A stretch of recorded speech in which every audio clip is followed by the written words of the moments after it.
Hello and welcome to LastofAvari's channel, and this is a quick look at PicoMix. I am LastofAvari, and PicoMix is a collection of 20 small games by NuSan. It was published and released earlier this month by Potico Games. The entire pack is going for $15, and you can play most of these titles for a low price of $0 on NuSan's itch.io and lots of full pages. That's a big plus, and I'm definitely a fan of a try before you buy it approach. Here I've got a broad variety of genres: action games, crafting games, puzzles, platformers, and many more. You're bound to find something you enjoy the most. I have played some of these games before, and the first one that comes to mind is Combo Pool, which is an interesting take on pool that just never gets boring. Your task is to combine the balls of the same shade into a new color, all the way to pink, but if you've got too many balls on the playing field, it's game over. Then we played Zebulon a Lost Cat, a platformer where you have to help a cat who was wandering around as cats do and got lost in a weird place. Zebulon had some nice graphics with fluid sprite animations.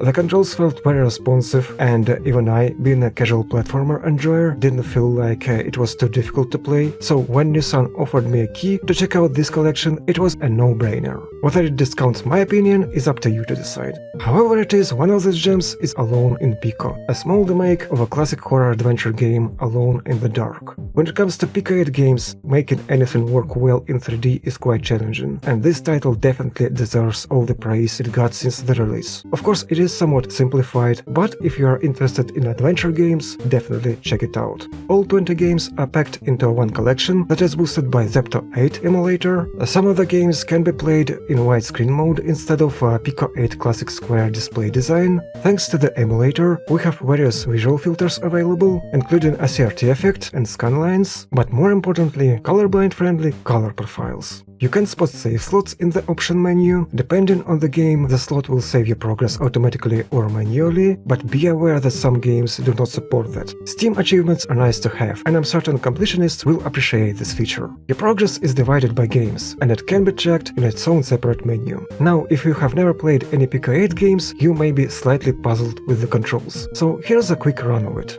Most games are optimized for the controller, but you can also play them using cursor keys on your keyboard, and games like Combo Pool would be easier to handle with mouse. You've also got two action buttons, a cross and a circle, and they are mapped to X and Z keys. The circle selects the item in the menus, and X executes the menu. Game options can be accessed at any time by pressing Enter key. I think people unfamiliar with Pico 8 Fantasy Console, who picked up this retro vibe game collection on Steam because it looked nice and interesting, would agree with me on that it would be nice to have some console-like hints for both action button functions in the corner of the menu screen.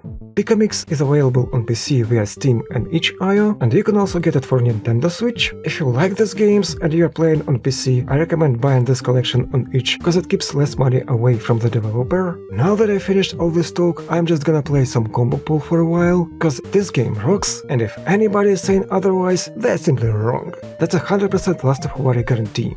Tell me your opinion in the comment section down below. If you like this video, you know what to do. Sharing it on social media always helps. It was LastofAvari, thank you for watching, and hopefully I will see you later.